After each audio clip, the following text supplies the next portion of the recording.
buckle up your laser-powered seatbelts. It's Science! Filling in for Derek Gilbert today, I am Josh Peck, joined by my lovely wife and best friend, Christina Peck, filling in for Sharon K. Gilbert. Hi, good to be here. All right. So Derek and Sharon are out of the studio today, so we will be filling in, but they will be back next week, so don't worry. Lots of interesting stories today. First off, what we were talking about earlier, they have discovered a radio burst, and they actually tracked it to its galaxy of origin. Yes. It says that it originated in a galaxy roughly about 6 billion light years away, in the constellation of Canis Major. Yeah, a lot of times these things come up a lot. They will discover some new radio burst or something from a different galaxy, and then it always brings up the question: could this be from alien life or some other type of civilization out there? Right, and a lot of it, I mean, we can get the same radio waves and things from pulsars and quasars, neutron stars, stuff like that. Yeah, exactly. It's constantly pulsating radiation and many different kinds of waves. So it's not always aliens. Sometimes, but not always. But no, it's a big thing. You know, when people even hear the possibility of radio waves, they jump to that it's aliens. It's got to be aliens. It doesn't. No. No. Our stars give off many different waves. So. Right. Yeah, and a lot of times headlines will use sensational titles to try to lure people in, and they'll say, is it an alien on another planet, or they'll say something like that. Yeah, absolutely. Luckily, this one didn't, though. This one stayed pretty scientific about it. Yes. So that was good. But yeah, it says detection offers clues to matter hiding in space between galaxies. So it really gets into the dark matter discussion and even dark energy, the expansion of the universe. Which is very fascinating because you don't really hear a whole lot about that in these type of articles. Like you said, it's all about aliens and, somebody's trying to contact us. They're finally beaming in, So sticking strictly to the science, this article is amazing. Yeah, and we will be getting more into the expansion of the universe in another story a little later. But first, I want to talk about Li-Fi. Yes. They say that it's 100 times faster than your Wi-Fi. The only thing that it can't do is move through the walls. So it is a good, to a certain extent, they say, that it's harder for people to hack in. You have to have your smartphone out in the light for it to work. So smaller enclosed spaces is safer. Yeah, it's really interesting that it's basically wireless internet, but powered through a light bulb that you would have in the room anyway, and it blinks rapidly, but too rapid for our eyes to pick up on. Just like our LEDs, the fluorescent bulbs, and things like that. Yeah, it's almost like a Morse code, and that's how it transfers information. But it says you can download up to 20-something DVDs a second or a minute or something. I mean, imagine what the world would do with that kind of internet speed. Right, 200 gigabytes per second. Wow. That's amazing. Imagine if we had that. Yeah. That's a lot. That's some pretty heavy-duty technology right there.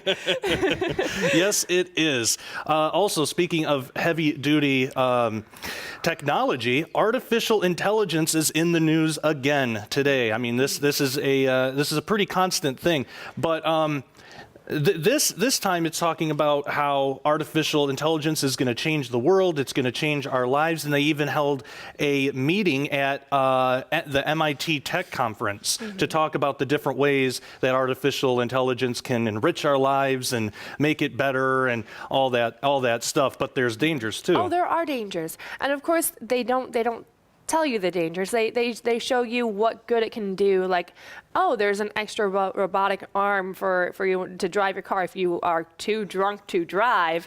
Instead of just staying off the road, why not try to risk your life anyway and the lives of others? Because, it is technology and it does fail. Yeah. So, they say it's good, but it's not always good. It's not always safe. Yep, and even Stephen Hawking and a couple other scientists have expressed their own worries.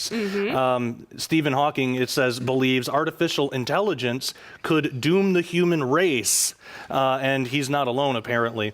So Bill Gates is another one that that believes this could be potentially dangerous for the world and for all of us, and it could be. There's a lot of different ways this could go wrong, but I think like just about any other science out there, good things and bad things. Absolutely, absolutely. And his quote is, "Profound consequences may occur with this."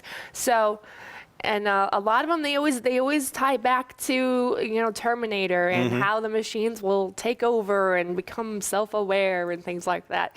So it's I don't know how accurate that can be, but things can go wrong. Like I said, technology fails. Yes, that's the dark side of artificial intelligence. And another dark side of artificial intelligence is this idea that they want to connect everything.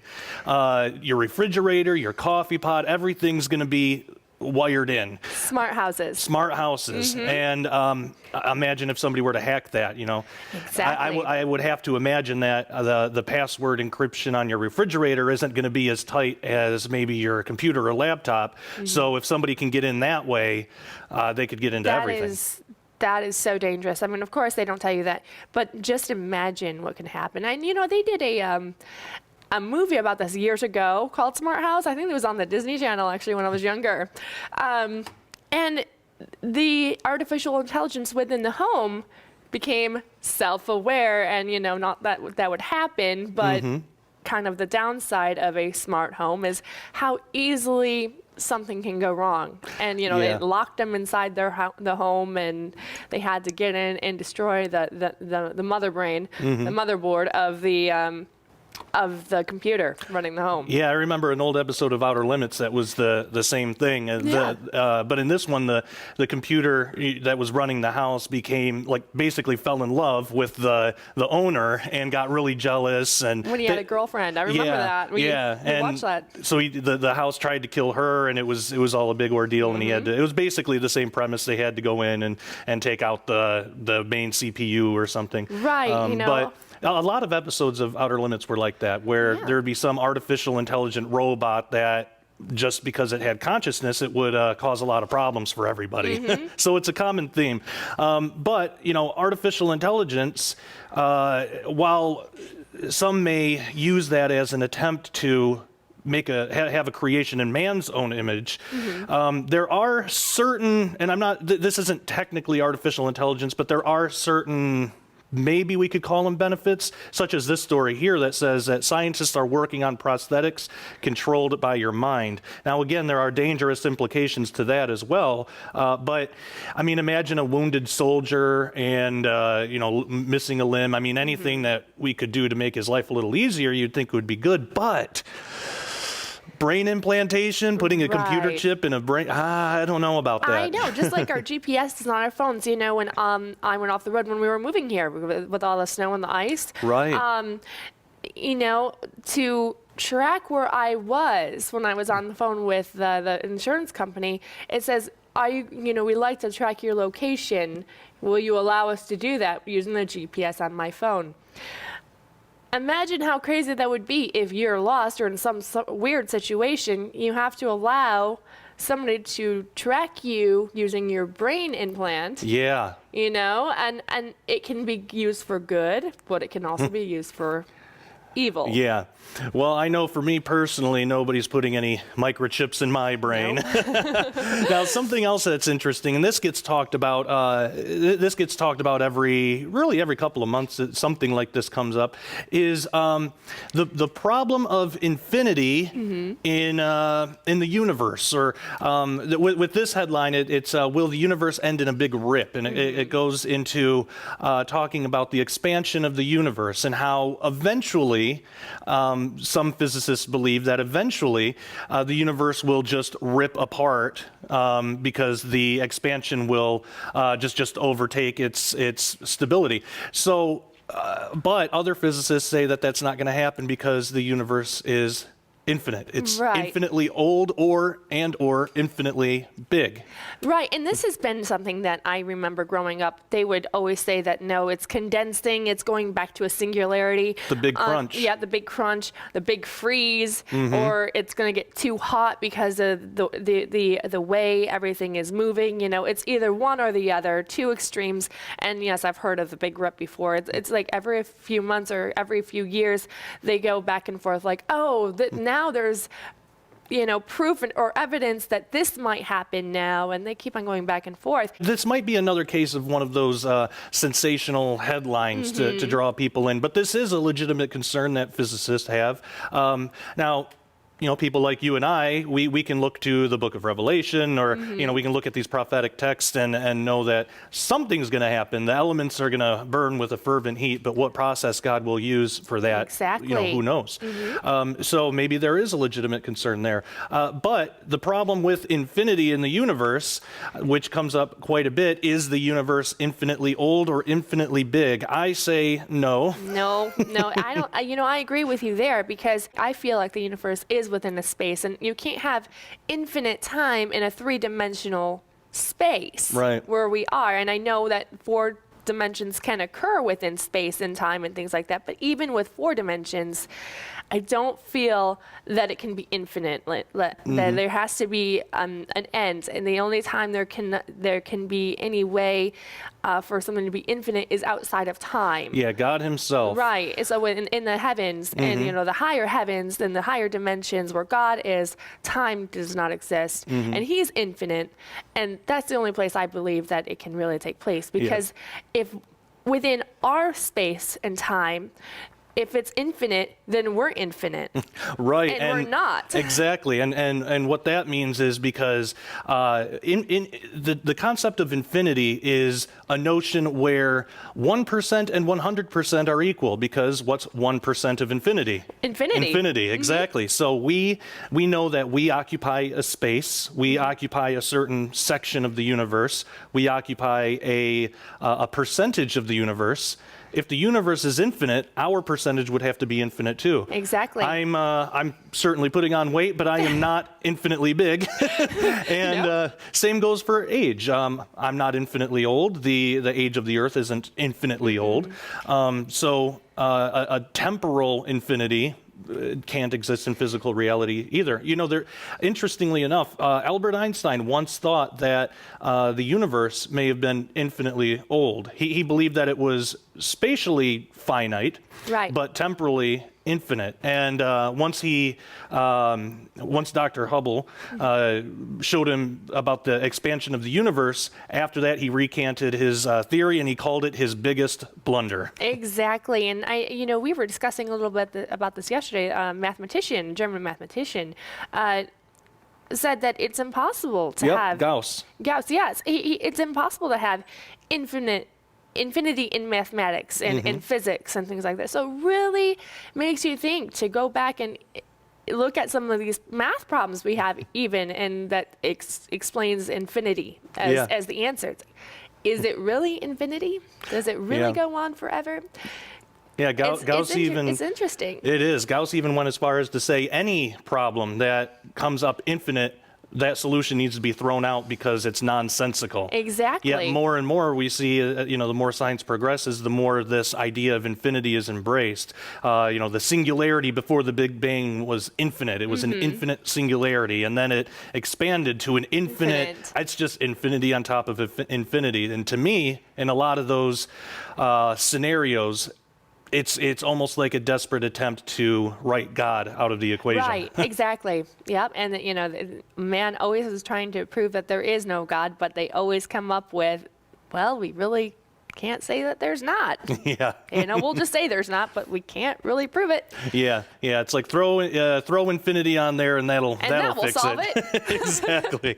Infinity proves that there's no God. No. Yeah. That's what they try to convince us. Well, lots of interesting science stories today, and if you're interested in this type of thing, I actually am going to be having a new show, Into the Multiverse, with Josh Peck, which I know Derek and Sharon have talked about before. so I feel confident that I can talk about it when I'm filling in.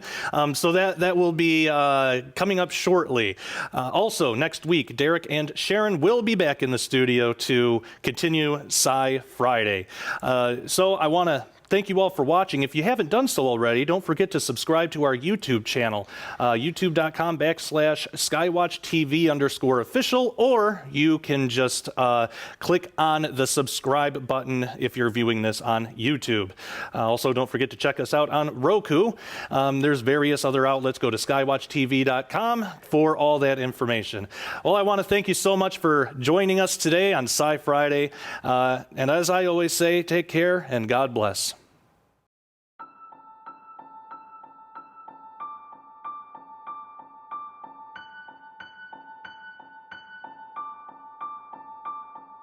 From the time she was little, Nita dreamed of horses. Every childhood fantasy rode on the back of a heroic white steed, coming to save the day. I don't know how long I've had this love in my heart for horses. It's just always been there. And when we were little girls, my sister and I would play all day long. I was always the white horse and she was always the little pink pig.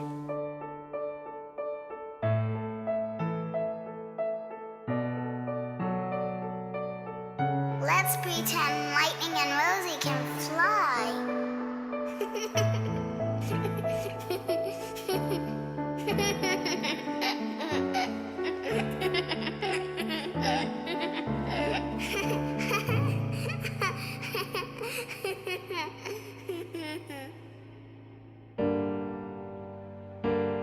But everything changed in a heartbeat. On December 9th, 1971, a tragic car accident claimed the life of my dad and my best friend and my little sister. And I wondered after that if there was anything left to believe in.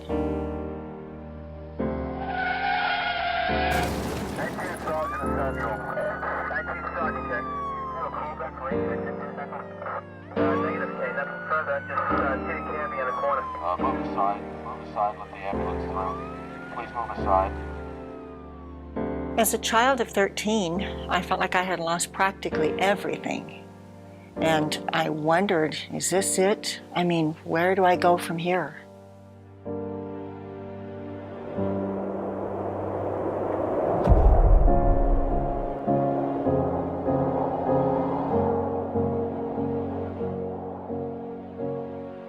I could not have imagined back then how God could use horses, of all things, to restore my faith and vision for the future. Starting April 19th, get your copy of Nita Horn's inspirational new book, No Fences, and learn for the first time her amazing story of loss, survival, determination, and healing. How the vision and love God gave her for these beautiful and majestic animals eventually led to the 150-acre Whispering Ponies Ranch, a general retreat facility, as well as a premier training location that specializes in using and gifting therapeutic animals to benefit the herding. Other care facilities, schools, and ministries across the nation. When God puts something in your heart, it's there for a lifetime.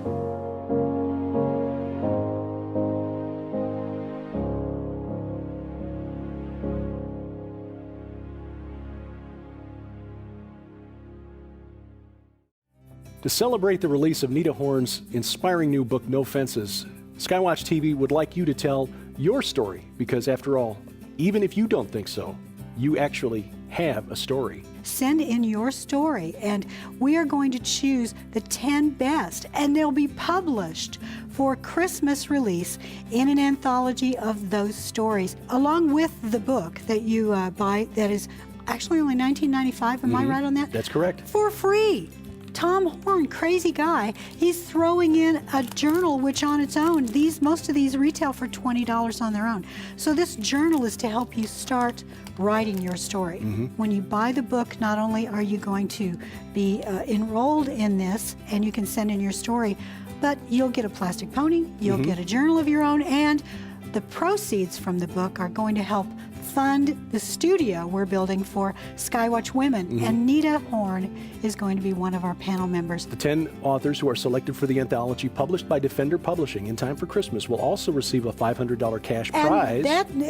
That'll go a long way at Christmas time, won't it? Yes, it will. Even if your story is not one of those selected for the anthology, if you've taken the time to write your story, you've left a legacy for your children and for your grandchildren. Amen to that. For complete instructions and details on this opportunity, please log on to skywatchtv.com/nofences.